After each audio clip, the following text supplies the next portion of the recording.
Hi guys, hope you're well. Welcome to DOdaily, Thursday Thoughts. It's Des here, of course, live, ready to answer your questions. Really looking forward to this evening's episode. Going to try something slightly different. Going to try a different format. Trying to get out of my comfort zone that little bit more, trying to progress in what I'm doing here. I've actually got people coming in to ask me the questions, which something I've not done before. I've had people on, I've spoken to people live, but I've asked those who have posted questions if they want to come in and ask me in person. So really looking forward to trying that. Please bear with me if it doesn't work. Not quite sure exactly what I'm doing with all this technology, but like I say, it's a case of learning all the time, trying to develop what I'm doing and make it a little bit better experience for those tuning in. Really looking forward to getting stuck in today, getting stuck into the questions. As ever, just finished the coaching session, feeling really positive after that.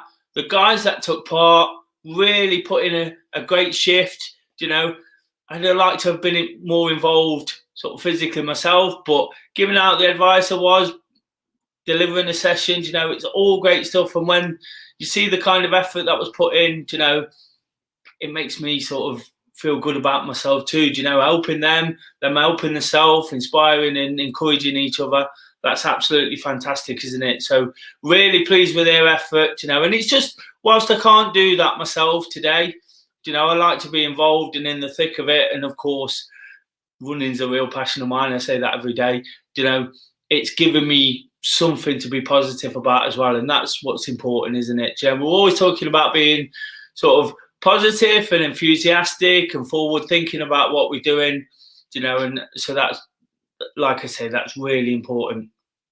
Of course, this week I got to go back to the football yesterday. If you managed to see last night's episode, really pleased with that. Come out really well. It was kind of football but non-football related, rather bizarrely.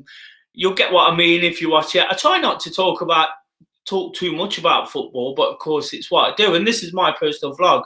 Whilst I'm trying to encourage people to do all those things I've just said in terms of the positivity and build enthusiasm and things like that, it's important for me to sort of be myself, be who I am, and doing that yesterday, getting inside there was absolutely fantastic. I think a couple of the guys coming on have got questions surrounding that, so really looking forward to sort of extending on that. I won't say too much more because, like I say, they've got questions, but it's just been the icing on the top of a good week so far. I've had some promising meetings around all the things I do. Got to go back to the football. Really pleased with my output on DOdaily again. I've been a little bit frustrated with that, in all honesty. Find this new slot of 8 p.m. It's been a little bit difficult for me to get on top of, and fit everything in since everything come about post-lockdown. But another subject I've spoke about is kind of how we've been overwhelmed with that and how we have to sort of take things one day at a time.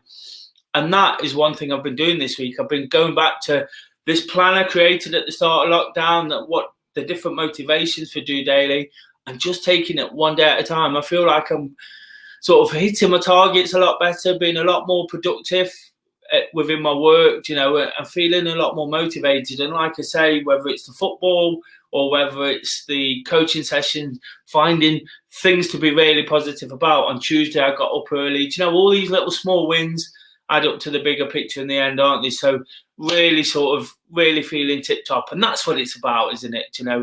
Really, really pleased with everything that's going off. Like I say, today, got some great questions, got some of the guys coming in. I can see them backstage waiting eagerly. So without any further ado, I really appreciate them doing this. They're possibly slightly getting out of their comfort zone as well, but they're supporting me and some of my biggest fans on board. So really pleased to have them, all that support and all that sort of backing that they continually give, and without that I wouldn't have anything to go for. So like I say, I really appreciate it. So what I am going to do this week, just before I crack on, last week's Followback question was, where do you consider the most interesting place you have run? I'd normally sort of reel off a couple of answers and hopefully try and inspire people that way. But what I'm actually going to do is ask the people that are coming in to answer that question themselves, you know, so I've had a few responses. So it's a great way of sort of throwing one back at them as well. Might surprise them slightly. So without going into that too deep, I'll get the first guest in today. It's you might recognise her. It's Dawn. Hiya. Been on here before, so this was your question. Yes. So do you want to ask it yourself? Can do, yeah. Can you describe the feeling of walking into the City Ground last night in 5 words? Well, I'm gonna. Thanks for the question. You've always got something quirky and different to ask, and at least it's not about Christmas this week, which I have refused to answer for the time being. No, great question. You know, it made me think. But then all of a sudden, it's a bit of a cliche, but there's no place like home. Great answer. And the reason I've used it, I was trying to think of something a bit different, but of course, as you know, I went to the football on Sunday at Coventry, and I've always thought that away games are the best places to go. You know, they're a big day, they're a little day trip, you know, kind of thing, and you get I wouldn't say the hardcore, you get plenty of hardcore at home, but it's an experience, you know, going somewhere different.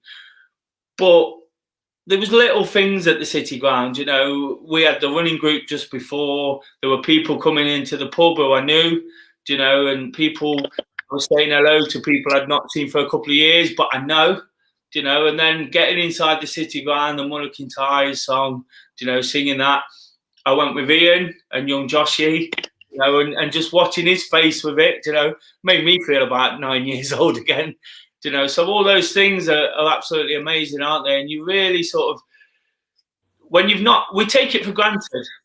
You know, you take it for granted, but what a setting we've got. I did a little clip. You'll have seen it, Dawn. Many might have seen it. I did a little clip walking over the bridge from where I live. I feel fortunate to live where I live. So and just doing this clip and looking to the left as you go over Trent Bridge, you know, there's no sight in football like that. You know, I don't think there's any better setting. So, you know, when you see it all the time, like I say, you might take it a little bit for granted. But yesterday, you know, it was like being 9 years old again. One of the big things for me in supporting football, I think one of the things that grabs you when you're a kid is when you walk up the steps and look out into this vast arena, you know, and obviously Forest was the first place I did it. I actually went to Notts County for my first ever game of football. I can't remember it because it wasn't a vast arena and it wasn't very exciting.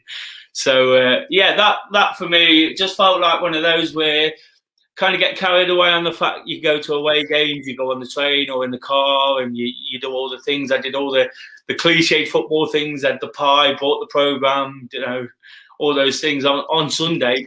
But yesterday it was just about the bread and butter and realising what it's all about. And just seeing people, you know, on Saturday it'll be a bit of an extension of that. Again, there'll be a lot more about it. It'll be a bigger occasion. So that's mine. There's no place like home. Great answer. Jesus. So your response to last week's throwback, where do you consider the most interesting place you have run? Well, you might think it's a bit predictable. It's not the most exciting place, but I always think down the side of the Trent on the embankment because there's always something different to see on the river, in the river, people walking around, see people you know. It's really interesting place to run. And there's no 2 days the same. Well, exactly, and that's something we spoke about a lot before. And for anybody watching, we've myself and Dawn have just been at the coaching session, and we've just had a really good run around there. I don't know if you've seen what I said before.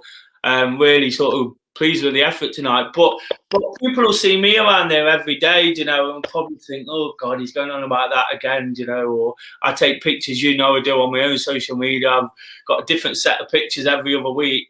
And I talk about when I've not been down there, even though it's literally 50 yards from where I live. Sometimes you just don't get down there because busy, but it is different every day, isn't it? The colours of the sky, the colours of the water, what's going off. There's people doing all sorts of different things, running, walking, you know, walking on tight ropes, picnicking, you know, and we've done a lot of those things. It's really good. So, yeah, I think that's a great answer, you know, really appreciate you coming on and asking that. No worries. something a little bit different today. Yeah, so brilliant. thanks for your input. No worries. Thank you. See you later. Thanks. So yeah, that was Dawn asking about that. Asking if sorry, I was just looking for the next person. That was Dawn asking about what my thoughts were on the football last night, and of course I touched on that. Really sort of really pleased to get there, and again, something for years now. I've been going for 30 years, and sometimes we take it a little bit for granted. We can moan about it, Forest got beat on Sunday, and people were saying, "Oh, are you angry?" Well, a little bit, because I want to win, and it's a real nice thing for me to go and do. But the reality is, I'm just pleased to have it back, pleased to have it part of my routine again, pleased to sort of get back into all the things that I need to do. Ian's put on a comment there. It was great last night at the City Ground, but Saturday's going to be even better. Touched on that, didn't I? Look, yesterday was a cup game.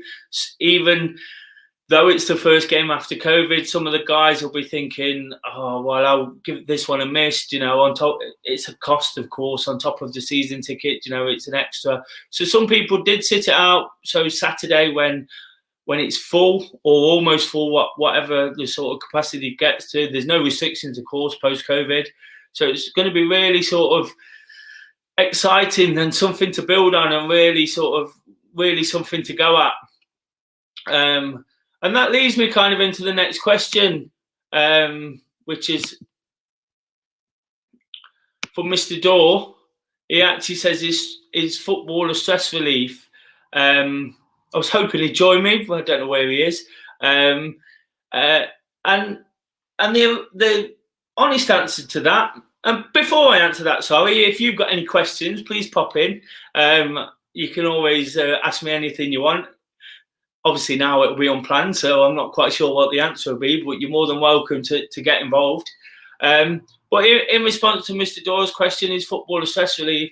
Absolutely. I guess when I was younger, I spoke there, I've been supporting Forest for 30 years. I'd get a lot more stressed about it. I'd get a lot more wound up and worked up, and I used to make lots of comments. When I wasn't feeling great about it, when I was frustrated at losing and things like that. But as I've got older, it's become more of a thing that somebody said this to me 5 years ago, actually, that they just really milk the high points, and when it's not so good, just kind of forget about it and switch off, and that's what I do now. But what I tend to use it for, I do a lot of work around sort of people and encouraging things, and for 90 minutes on a Saturday or on a Wednesday evening or whenever it is, it's 90 minutes where I can go and do what I love. I don't have to look at my phone. I don't have to look at what's going on around me. And it's all those things that really make a difference to me.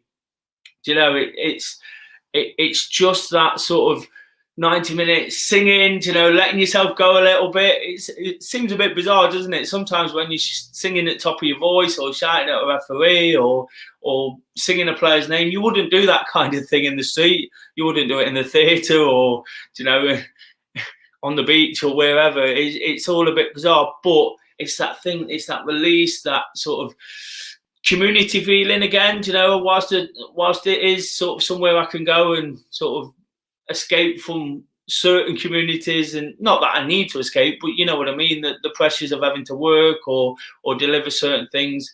There's a different kind of community there. I touched on with Dawn, the fact that I can go in and sort of talk to people who I know, friends, not close friends, and I don't mean any disrespect by that, but people who I kind of know, and I spoke about football with, or I know from the past, and you bump into them and you might have a pint with them and catch up in that way, And the next game of football I'm going to, I'm actually going with people I've never been to football with. So again, it's building that kind of community and sort of doing different things and meeting new people, and it's actually brilliant for stress relief now. Like I said, when I was younger, probably added to it more than anything. Anyone that knows anything about Forest knows they've not been very successful over the last 20 years. And when I started supporting them, there was a decent team, but of course, before I was born, there was an amazing team. So I've not been blessed with success. I've had a little bit. So what I try to do now is, like I say, is work off the good days. You know, when we win, absolutely love it. You know, an odd cup shot here and there, or a big game, a big ground to go to is absolutely amazing. And like I said, with the away games, they become a bit of a trip and an excursion and something to look forward to. So I kind of treat it like that. You know, don't get me wrong, it still does get to me when we get beat. I could have got really annoyed on Sunday. 2 late goals, 2 real sort of avoidable goals, you know, and it was niggling away at me. It hurts, it bothers me, you know. It shouldn't as much as it does, but it does. But like I say, I was just pleased by the fact it was back. It was what I do, and you know, I can talk about it, enjoy it, you know, get involved in conversation. Mr. Daw, whose question it is, you know, I was on his YouTube channel. I'll put the link in the video, link in the comments. Sorry. All things like that, which just take me away from everything else I'm doing whilst I'm busy. You know, it's perfect. Like I say, on a Wednesday, like I said yesterday, just to do the things you love, and that's what football is. So it will creep in like it has again this week. I promise it'll creep back out again in terms of everything we talk about. But of course, it's all part of me. Thanks for the question, Mr. Daw. Not quite sure where you disappeared to, but not to worry. I'll move on to the next question. So the next question is from Ian. You've seen his comment earlier. He didn't want to appear. He's a little bit shy. Didn't want to come on. But that's not a problem. I appreciate the question nonetheless. So his question is, when he did the Robin Hood Marathon, he hit the wall after 17 miles. And he's asking me, do I have any tips to avoid this? I do. What I will say before we'll get sort of stuck into the advice and what I think, marathons are tough, aren't they? Lots of people hit the wall between 17 and 20 miles. Anyone that's not done one, you know, this happens to everyone, regardless of your ability. It's so far. I always say you can almost blag a half marathon. You know, you can get through the distance. When I say blagged, you know, you've still got to do some training, and to do it well, if you've got a real expectation and a goal to aim at, you know, you've got to put the hard effort in, the hard miles, you know, to make sure you're confident and you're able and you're fit enough to do it. But if you have done a little bit of running, you know, even if you haven't trained the best, you can probably just blag your way through it. You know, it's hard, of course, you know, any run's hard. As you build the miles, it gets even harder. So it's just a case of putting in the effort and you'll get through it. When it comes to a marathon, you know, you really, really have to train, you know, and you have to train. You have to put the miles in. You have to put the time in. It's time on your feet. It's a lot of time out. You have to think about food, drink, what you're going to wear, the weather, you know, all these things. It almost becomes like a little part-time job for a while, marathon training. That's something I've referred to it before. And my biggest tip when it comes to this is make sure you get plenty of long training runs, as near to, if not around 26 miles in, you know. And some people might say there's a lot of advice out there to say don't do that. And of course, there's a tapering period we need to consider. But for me, I need to be confident I can do the distance. You know, I've spoke a lot in the past about doing my first half marathon and only ever training to 11 miles. I had this big idea that I wanted my half marathon to be a fast time, but also my longest distance ever. I was kind of asking for too much in one there. You know, what I should have been thinking was one or the other, you know, because both are an achievement. And what I'm kind of saying is that when you do the marathon, you know, we all go in with an expectation of time, with an expectation of completing the distance, when the reality is, if you've not done the distance, how do you know what time you're going to do? Because after 17, 18, 19, 20 miles, it was 20 miles for me where it really kicked in.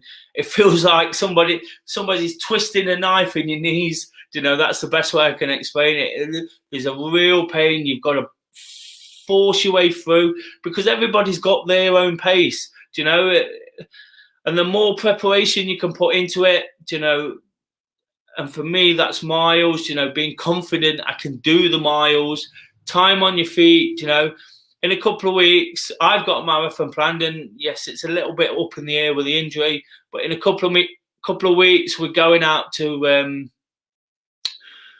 do a walk almost at that distance, if not that distance. We're covering the 26 miles. For those people who have got a marathon planned, Ian will be one of those. He'll know he can cover it. Yes, it's going to take a lot longer walking, but again, that's still a lot of time on your feet. It's still covering the distance. You'll know you can do it. When it comes to race day, it's just about chipping away by running it as much as you can, if not all of it. So what I'd suggest is to get in some real long training runs. It's the time now. For Ian in particular, I know he's doing the Manchester Marathon in October. It's the time to really pick it up. Just had a conversation with him directly at the session we've just had. Niggles and injuries now are something you kind of going to have to deal with as you pick up your mileage.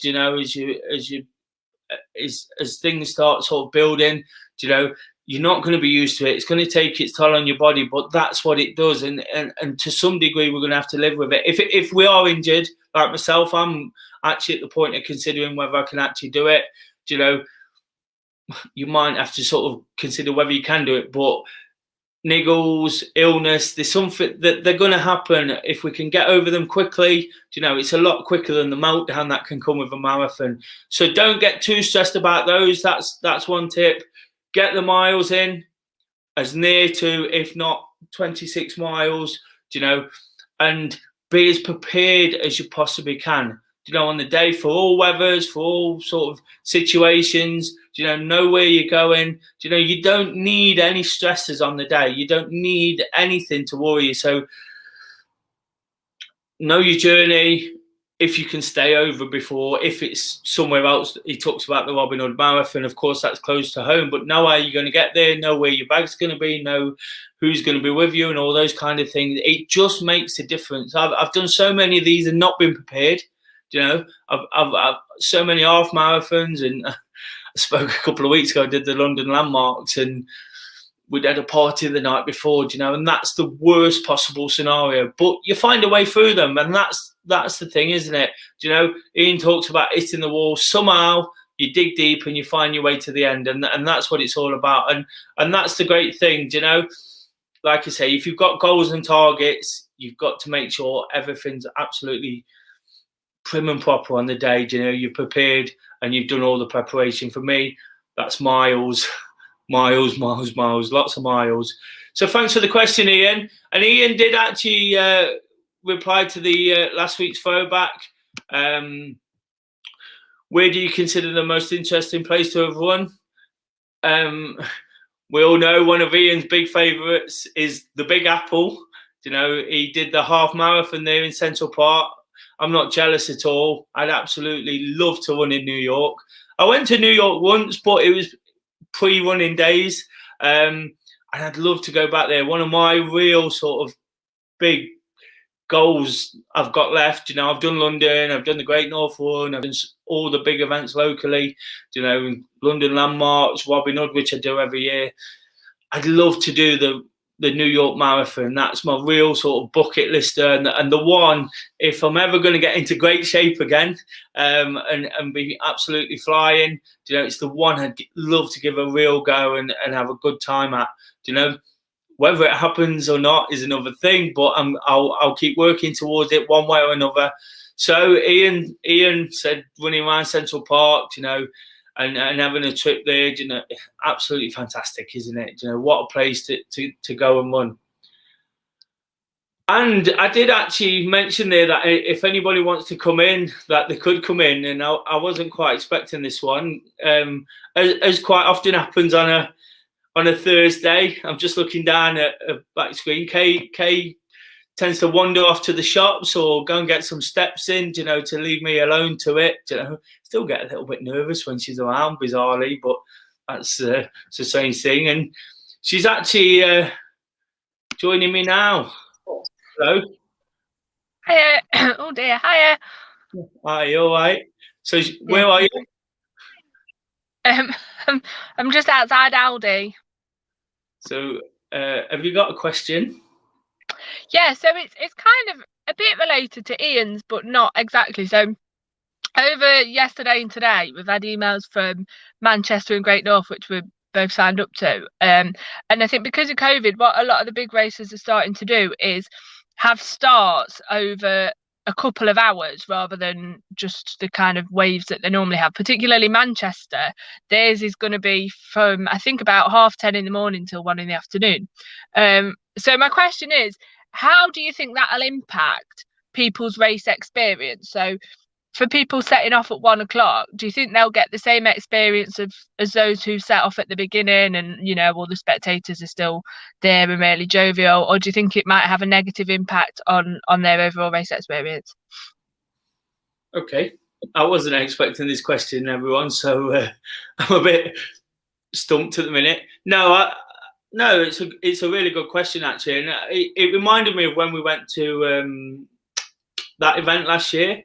That event during the sort of, there were some restrictions lifted, and we got to go to an event with staggered starts, didn't we? And it was a really nice thing. That the only thing, like, which was a bit bizarre about it, was your race had finished before mine had even started. You did 10K and I did 10 miles, which was nice, in a way. We got to see each other start and finish, and really enjoyed that. Thinking of the Great North Run specifically, that's an amazing experience. That's, all those people starting and trundling down over the bridge and off up to South Shields, it's fantastic.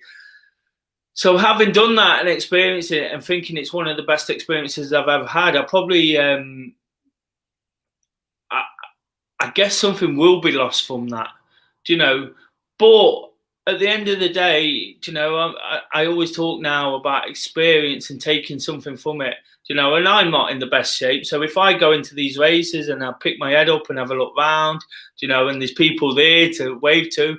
I remember in London, you guys was on that corner at 9 miles, and whilst it's great to see you, it's almost like you want to stay and enjoy it and things like that. And you don't kind of take that in enough, if you get what I mean.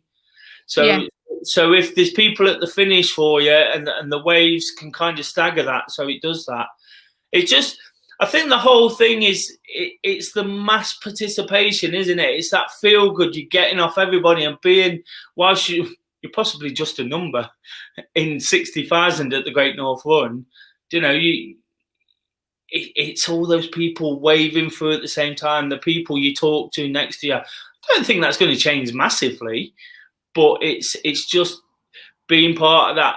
I don't know is the honest answer. Like I said, I didn't know I was going to get this question, but I don't know the answer to the experience. All I can base it on is what we did at that event at Thoresby, where it was nice. I think at that point we was just really, really grateful to be doing something. And I think that's going to be kind of, I mean, for me, I've never done the Great North Run, but I know people, when they announced that the route was going to change, were a little bit upset about it. But for me, I'd rather have the mass events with new routes and whatever they need to do to make them happen than not have them, really. Well, that's a really good point, isn't it? And I think the reason the Great North Run one, that route is so iconic. There's events out there, probably shouldn't mention names or anything, but like Robin Hood, for example, people talk about the route a lot and make suggestions year on year, don't they?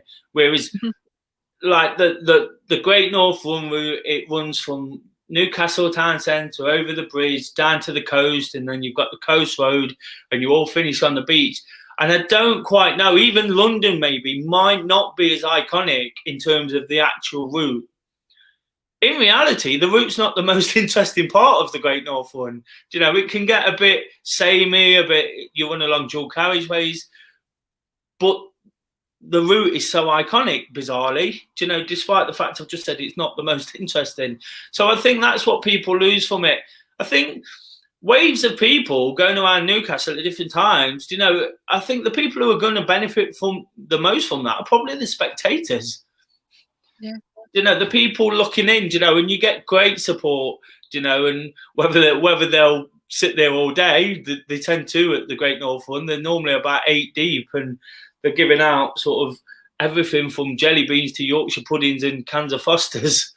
But that's the people from the northeast, I guess. So it's just one to sort of want to see how it goes, isn't it? And you never know. These things I've spoke about all through COVID, haven't I? How some things aren't always bad, you know, and it might just be the start of something a bit different, because these big events have been going for 40 years now. The real big ones, London, Robin Hood, you know, all these, and they've always been the same.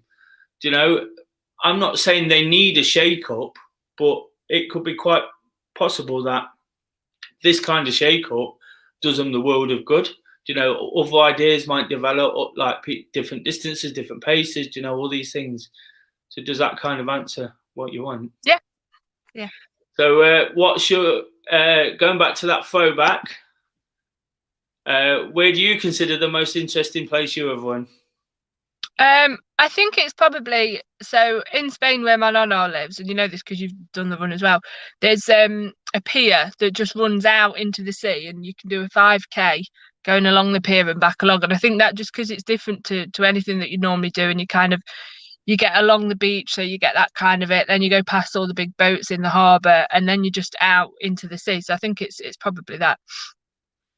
Yeah, I've actually run that too, and I made a habit when I came with you that time, didn't I? Of course, it's close to your heart because of your grandma, you know, and I made a habit of going out along it every day. It feels like it's never ending. Anybody who ever seen the opening scene to Minder, where Arthur Daly loses Kay, obviously too young, where Arthur Daly loses his wallet at the end of Southend Pier, or know what I mean? It just seems like it goes on forever, and you think, surely I've done 1.5 miles now, or 2.5k, and then you're like, look at you watching, you've done about 200 yards. But no, it is a good one. Thanks for surprising me and popping in. Get that shopping done, and I'll see you when you get home. So thanks a lot. Yeah. See you later.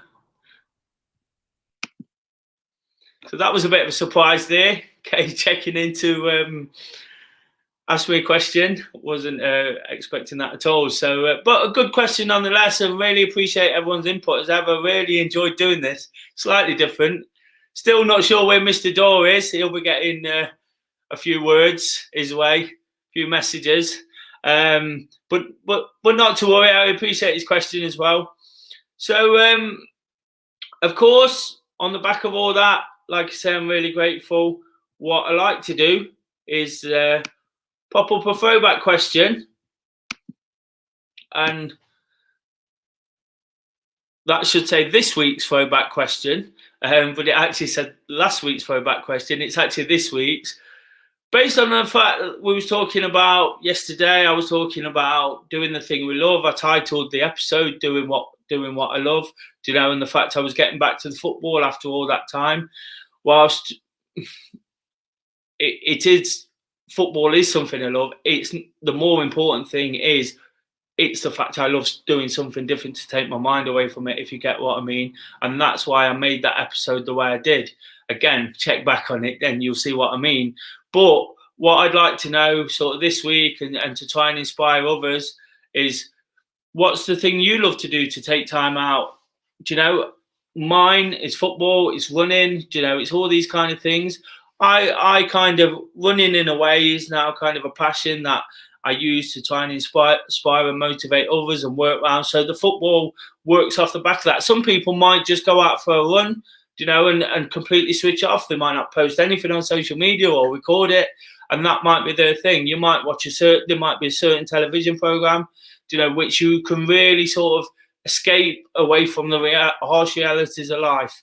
So what is yours? Do you know, I'd love to sort of throw a few of those in. Some people who are wondering how they can find a bit of time to escape might just use it, you know, might just give it a try, and that's what we're looking to do. That's all these throwbacks are, is just giving people ideas. So please let me know if you've got any responses to that, please, or any questions for next week. Please email des@dorunning.org.uk as ever. Pop your comments on any of the videos, any of the social media I put out throughout the week. All the links will be coming across the screen very shortly. There you go. All the links are there. So pop your comments, your questions, how you think the episode went. You know, if you've got any comments on any of the questions the guys have asked me tonight, that'd be great. Anything to say about the episode, I really appreciate that. Really sort of, like I say, really enjoyed it myself. You know, really enjoyed getting the guys in, been something a little bit different. And then, of course, I'll be back tomorrow for Wake Up to Walk. Mine and Kay's plans from next week have changed slightly, so I've got to be a bit sharper with all this, you know, and really sort of get to grips with it. I'll be on the Robin Hood way, I always am. Sometimes I have a few issues with uploading it, but like I said, I've got to get a bit sharper, get on it. Looking to get a few more miles in, you know. Definitely don't know where I'm heading towards tomorrow, whilst kind of do on the map. Never been to the place, you know, absolutely no idea of what I'm going to encounter and what I'm going to see. So really looking forward to a few more miles of that, you know, talking about where I am, talking about the weeks gone by, extending on what I've already said, you know, and the fact I'm feeling great about DOdaily, and we've worked off that theme of sort of using what we can, using what we know works. That's been the thing this week. So I'll be extending on that, you know, and looking forward to yet another really exciting weekend. I'll let you know what I'm up to, more plans for that. Once again, thanks for everyone for the questions. Hope you've enjoyed the episode. If you have, please like, share and subscribe. All the usual things. It's going up gradually, one or two here and there, you know. And post your questions to me for next week in there. Would love your feedback, guys. Until that episode tomorrow morning, when I'll be up bright and early. Hopefully the weather's good, you know, especially when I don't know where I'm going. I need it. Sometimes I've been caught in the undergrowth. But until then, just doing it.